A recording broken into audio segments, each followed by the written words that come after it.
दर्शकबिन नमस्कार। आज पनि म तपाईहरुको बीचमा आएको छु। आज पनि म तपाईहरुलाई फेसबुकमा हामीले यो तीनवटा गल्ती गर्नु हुँदैन। यो तीनवटा गल्ती गर्नुभयो भने तपाईहरुको मोनिटाइज पेज छ भने पनि तपाईहरुको काम छैन।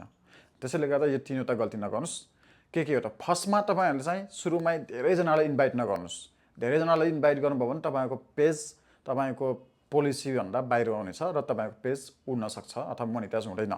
र तपाईको चाहिँ दोष रहेको छ तपाईहरुको चाहिँ एउटै आइडीबाट तीनवटा चारवटा भन्दा धेरै शेयर नगर्नुस्। एउटै आइपी एड्रेस एउटै वाइफाईमा धेरैवटा मोबाइल पनि कनेक्ट छ भने त्यो एउटै मोबाइलबाट पनि एउटै वाइफाईबाट पनि धेरै शेयर नगर्नुस्। यस्तो गर्नुभयो भने तपाईको चाहिँ समस्या आउन सक्छ।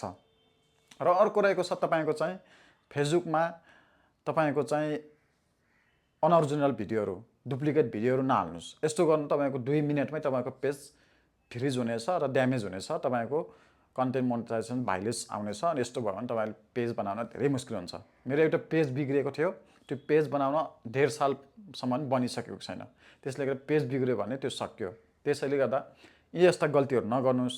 एकदमै चनाखो भएर तपाईहरुले चाहिँ राम्रो तरिकाले काम गर्नुस्। राम्रो तरिकाले काम गर्नु तपाईहरुले चाहिँ फेसबुकमा राम्रो अर्निङ गर्न सक्नुहुन्छ। मैले भन्दा अघिल्लो भिडियोमा तपाईहरुले उदाहरण दिइसकेको छु। कति साथीहरुले महिनाको राम्रो इन्कम गरिराख्नु भएको छ। महिनाको $200-300 सम्म पनि कमाइराख्नु भएको छ। $1,000 सम्म पनि कमाइराख्नु भएको छ। त्यसले गर्दाखेरि यस्ता खालका गल्तीहरु नगर्नुस्। यस्ता खालका गल्तीहरु नगरेर निरन्तर रूपमा ओरिजिनल भिडियोमा काम गर्दै जानुभयो भने तपाईहरुको काम भिडियो एक दिन सक्सेस हुन्छ। कुन भिडियो भाइरल हुन्छ थाहा हुँदैन। यो मलाई पनि थाहा छैन, यो कसैले पनि थाहा छैन। त्यसैले गर्दाखेरि तपाई काम गर्दै जानुस्। काम गर्दै जाँदाखेरि तपाईको एउटा न एउटा भिडियो भाइरल भयो भने तपाईहरुले चाहिँ पैसा मज्जाले कमाउन सक्नुहुन्छ भन्दै आजले भने म बिदा हुन्छु। हस्त नमस्ते।